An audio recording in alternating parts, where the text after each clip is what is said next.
ప్రముఖ సినీ నటి శ్రీమతి సంగీత గారి ప్రారంభించారు. ఐవీఎఫ్ చికిత్సలో 25% భారీ discount, free doctor consultation, free ultrasound scan. 49 అంటే సంతానం, 49 అంటే సంతోషం. నమస్తే, వెల్కమ్ టు అవర్ ఛానల్. నేను సిరి. చంద్రబాబు నాయుడు గారి ప్రభుత్వం వచ్చైతే 2 నెలలు అవుతుంది. మరి ఏపీలో సమస్యల్ని ఆయన ఎలా తట్టుకుంటారు అంటే, ఇప్పటివరకు చూస్తున్నట్టయితే ఏపీకి రాజధాని లేదు.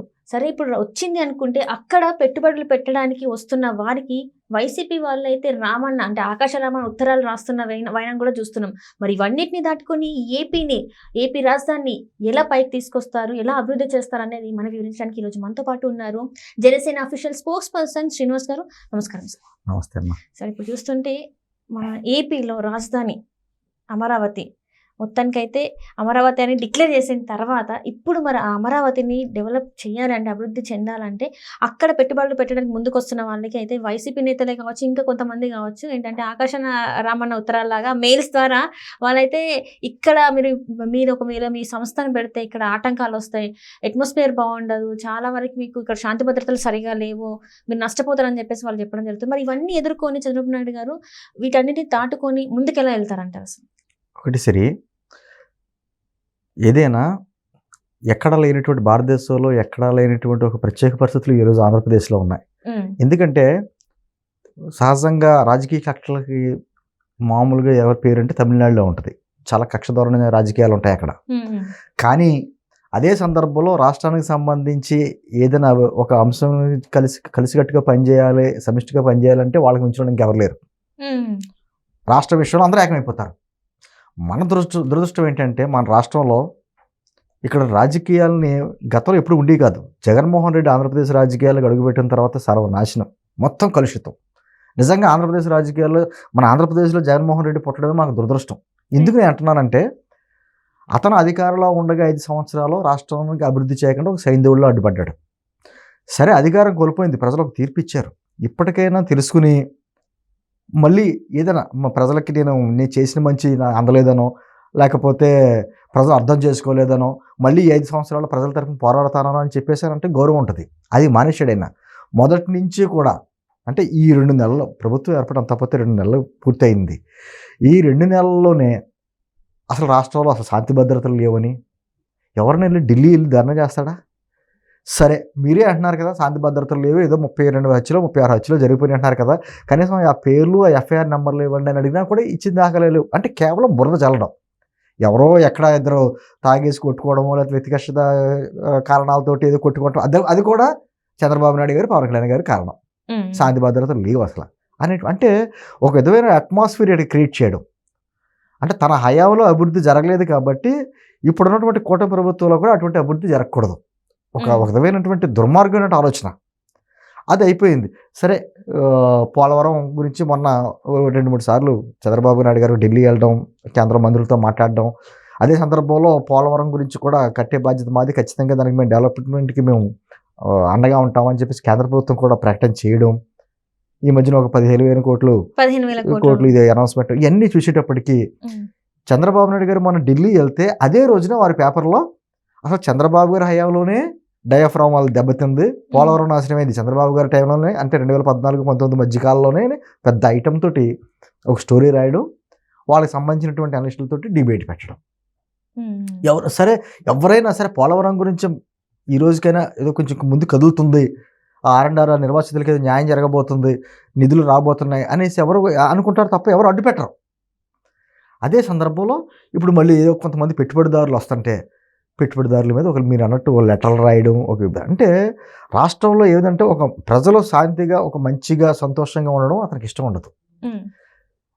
దాని ఆ ఉద్దేశంతో ఆ క్రూయల్ మెంటాలిటీ తోటి అతను చేసే కార్యక్రమాలని ఈ రోజున నిజంగా మీరు అన్నట్టు ఎలా నెట్టుకొస్తారు ఇవన్నీ అంటే, ఒక పక్కనేమో రాష్ట్రాన్ని తిరిగి గాడిలో పెట్టాలి, ఆర్థిక పరిస్థితులు కావచ్చు అన్నీ కూడా గాడికి పెట్టాలి. ఈ రంగం ఆ రంగం అని కాదు. జగన్మోహన్ రెడ్డి గారి టైంలో పెట్టినటువంటి ప్రతి స్కీము ఒక స్కామే. మీరు ఇప్పుడు ఒక్కొక్కటి వస్తుంది కదా, మీరు మద్యం అదే లెక్కల విషయంలో చూడొచ్చు, వాసుదేవరెడ్డి అని పేర్లు వినపడతాయి. వాసుదేవరెడ్డి, వెంకటరెడ్డి, లేకపోతే చీఫ్ సెక్రటరీ జవహర్ రెడ్డి, ఇలా రకరకాల పేర్లు వినపడుతున్నాయి. అంటే మద్యం కావచ్చు, ఇసుక కావచ్చు, లేకపోతే క్వాడ్స్ కావచ్చు, గన్లు కావచ్చు, భూ కుంభకోణాలు కావచ్చు, ఏ సబ్జెక్టు పట్టుకున్నా దాంట్లో భారీ కుంభకోణాలు బయటపడుతున్నాయి. వీటిలన్నింటినీ సరి చేసుకుంటూ వెళ్ళాలి. అదే సందర్భంలో ఇంకా జగన్మోహన్ రెడ్డి గారికి సంబంధించిన ఆ మైకులోనే కొంతమంది అధికారులు ఉన్నారు. చూస్తున్నాం కదా, ఒక్కొక్క ఆఫీస్ నుంచి ఫైల్స్ తగలబెడతాం కూడా మనం చూస్తున్నాం. వాటిని కాపాడుకుంటూ వెళ్ళాలి. అంటే ఒక విధమైనటువంటి టాస్క్ మాట వీళ్ళకి. చంద్రబాబు మా కూటమి ప్రభుత్వానికి నెల్లేరు మీద నడక కాదు, ఇంత మెజార్టీ సీట్లు ఇచ్చారనే మాటే, కానీ చంద్రబాబు గారి అనుభవం పక్కన పవన్ కళ్యాణ్ గారి చిత్తశుద్ధితో చేసేటువంటి కార్యక్రమాల్లో వీటన్నిటికీ కూడా ఈ సైంధవుల్లాగా అడ్డుపడతానే ఉన్నారు. అంటే అడ్డుపడతా అంటే ఒక పక్కన దుష్ట శిక్షణ చేస్తూ ఉండాలి, ఒక పక్కన శిక్షణ రక్షణ కూడా చేసుకుంటూ వెళ్ళాలి. చాలామంది అంటారు 2 నెలలు అయిపోయింది, అంతమంది దుర్మార్గులు చేశారు, అంతమంది అధికారులు దుర్మార్గంగా వ్యవహరించారు, ఇప్పటికే ఫైల్స్ తగలబడుతున్నాయి, ఎందుకు అరెస్ట్ చేసి లోపలాడారు అంటారు. అంటే ఇమ్మీడియట్గా ఇన్స్టెంట్ జస్టిస్ కోరుకుంటారు ఎవరన్నా.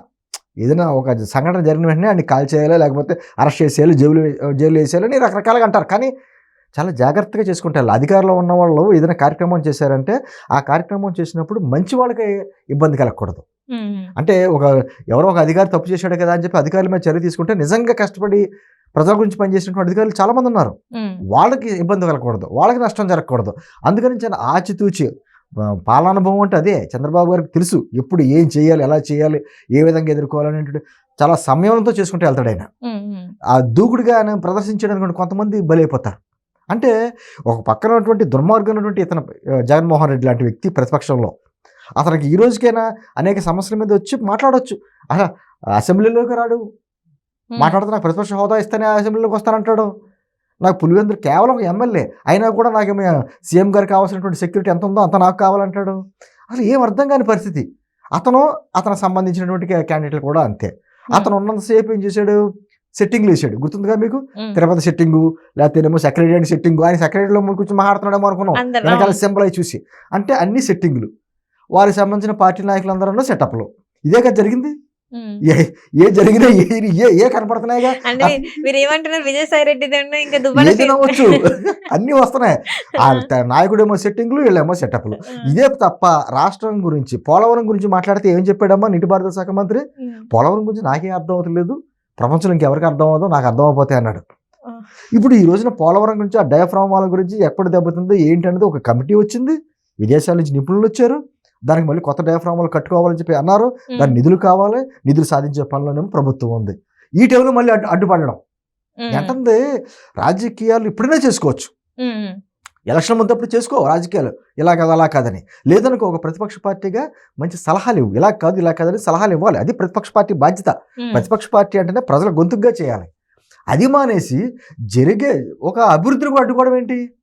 మీరు ఇందాక అమరావతి ప్రస్తావన తీసుకొచ్చారు. అమరావతిని ఎన్ని మాటలు మాట్లాడారమ్మా అక్కడ. కమరావతి అన్నారు, భ్రమరావతి అన్నారు. అదే సందర్భంగా అదేమో 3 పంటలు పండే ప్రాంతం, ఆ ప్రాంతంలో ఎలా కడతారన్నారు. మరి అదే నోటితోటి అది ముంపు ప్రాంతం, వరదతో మునిగిపోద్ది, అక్కడ ఎందుకు కడతారన్నారు. అంటే అన్ని ఆడ మాటలే. ఒకడు ఎడారి అన్నాడు, ఒకడు శ్మశానంతో పోల్చాడు. అసలు వాళ్ళు ప్రతిపక్షంలో ఉన్నప్పుడు ఏమన్నారు, 3 ప్రాంతాలకి మధ్యలో ఈ చిచ్చు రాకుండా ఉండాలని మేము అమరావతినే రాజధానిగా మేము ఒప్పుకుంటున్నామని మాట్లాడిన వ్యక్తులు అధికారంలో వచ్చిన తర్వాత దాన్ని రకరకాలుగా ఇంకా రాజధాని రైతులు ఎన్ని ఇబ్బంది పెట్టాలో మనం అంతా చూసాం. ఎన్ని రకాలుగా ఇబ్బందులు పెట్టారో, వాళ్ళు ఎన్ని వందల రోజులు ధర్నాలు చేసుకొచ్చున్నారో, నిరాహార దీక్షలు చేశారో అన్నీ మనం చూసాం. అంటే ఒక విధమైన నిజంగా 5 సంవత్సరాల్లో ఎప్పుడైనా సరే ఒక మాట చెప్తున్నా, ఒక పార్టీ వస్తుంది, అధికారంలో ఉంటుంది, వెళ్ళిపోద్ది. నెక్స్ట్ వచ్చే పార్టీ లేకపోతే అధికారంలో ఉండేటువంటి ప్రభుత్వం గత ప్రభుత్వం చేసే కార్యక్రమాలు మంచి కొనసాగించాలి. గతంలో రాజశేఖర రెడ్డి గారు కూడా అంతకుముందు చంద్రబాబు గారు చేసిన కార్యక్రమాలు కొనసాగించాడు. తర్వాత తన దాని శైలిలో కొన్ని కొత్త పథకాలు తీసుకొచ్చాడు, అది వేరే విషయం.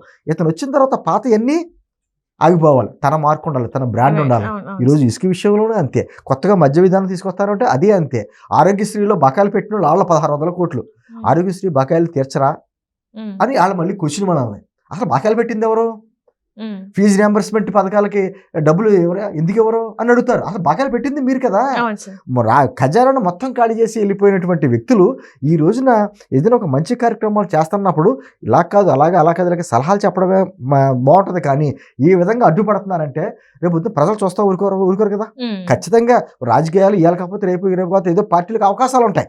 అంటే శాశ్వతంగా రాజకీయాల్లో ఉండడానికి అర్హత లేని వ్యక్తిగా ఈరోజు జగన్మోహన్ రెడ్డి నిరూపించుకుంటున్నాడు. మాట్లాడితే హైదరాబాద్ వెళ్ళిపోతారో అయ్యని మాట్లాడిన వ్యక్తి ఈ రోజు ఎక్కడ ఉన్నాడైనా తాడేపల్లిలో ఉంటున్నాడు, ఎవరైనా చనిపోతే శవం చొత్తాకి వస్తున్నాడు తప్ప మామూలుగా రావట్లేదు. అన్ని అంటుంది ఇటువంటి దుర్మార్గమైనటువంటి రాజకీయ నాయకుల విషయంలో కూడా అతనికే దాదాపు 39-40% ఓటింగ్ పడింది. ఆ ఓటు వేసిన కూడా ఆలోచించుకోవాలి. అసలు మీరు వేసిన ఓటు అటువంటి వ్యక్తులకు వేసుకున్నారు.